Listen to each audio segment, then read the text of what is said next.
Today we're going to talk about the Experience Profiler. Experience Profiler is a new feature that we recently added to your VitaNavis platform. The purpose of Experience Profiler is for students to begin to understand how their past and current work experiences are going to help them with their future careers and vocations. So what we do is we start looking at the different skills and abilities for each of those jobs. Now let's begin. Go into the Tools tab and you will find the Experience Profiler. When you get to this page, you will see three different tabs. The one that we were going to begin with is a Jobs tab.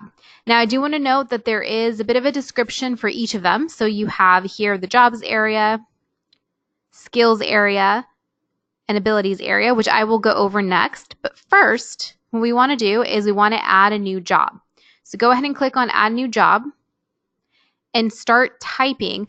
You will actually see some recommended titles, and what this is you need to choose one of those because those are actually linked to ONET occupations. So I'm going to start with one of the more typical jobs that we see for some students. I will say retail.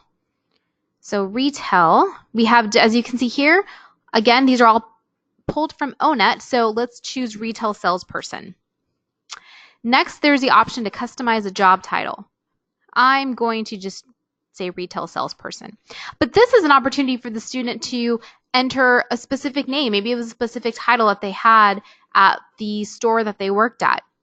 Employer here, we can just add the employer name. So I'm just going to say Store A, keep it generic.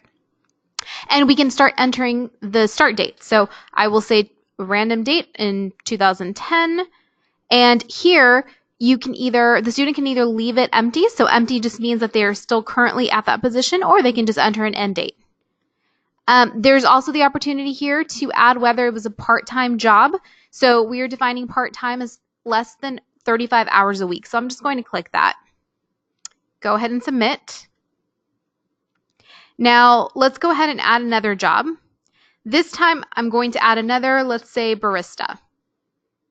And you'll see here that there are several other options, but barista. I will just keep the job title the same. Employer, I'm going to say coffee shop. And again, start date, I will keep this present, currently at that position. And I will just keep this blank. Say this was a full-time job. Now here you're going to see there's a little asterisk that just indicates that it was a part-time position, and it has the fields that were entered. Now this is the part where it gets pretty cool actually. So we have the acquired skills. You can just open that up, acquired abilities, and just kind of get a glimpse of, these are all the skills and abilities that were pulled up for this particular job for a barista. So in order to be a successful barista, you need to have these skills and you need to have these abilities as well. So now let's go into one of the other two tabs. We'll go into skills and note that these are very similar. So what I'm going to show you here, you will be able to do in abilities as well. I'm just toggling back and forth here. So going back to skills, look at the levels definition.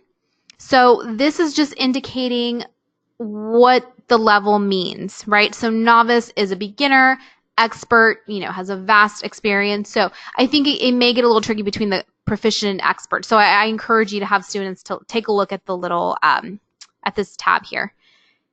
Now, as we start looking through all the acquired skills, the purpose of this section here is to say, okay, well, to be a barista, you need to have a competent level of reading comprehension. And the student can now go in and see, okay, they can self-assess where they are. So they can say whether they're advanced beginner, they can say competent, whatever that is. And they can go through all of these different skills and just give themselves a rating for each one of them. All of these here can be sorted differently. So for example, if you wanted to, once a student is done self-assessing, they can go through and say maybe they want to see all of the novice ratings that they have. So for example here, critical thinking, that's a competent skill to build. And critical thinking is something that will map to many other jobs and careers. So this is where the conversation piece starts, where in thinking about how can we help the student expand their critical thinking skills. The student has self-reported as novice. And in all these areas here, we're able to see, so these are all the areas. So looking at this is fine. It doesn't need to expand any further, but what are the different areas that a student may need to map to in certain career and a certain job? There is the option to print as well. So I'll show you what that looks like.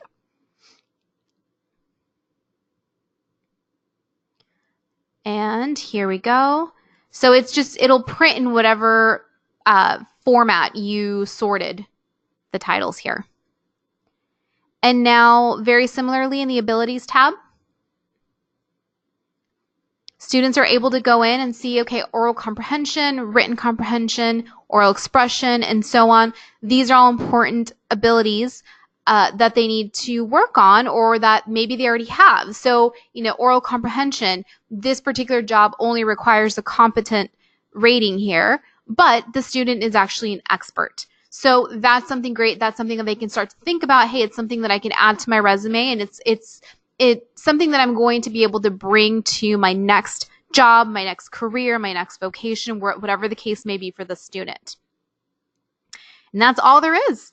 And, this is just actually one of the first phases for this particular feature. So we're starting off with this, and we will be letting you know about more robust features that we plan to add to this. But if you ever have any questions, please feel free to contact us.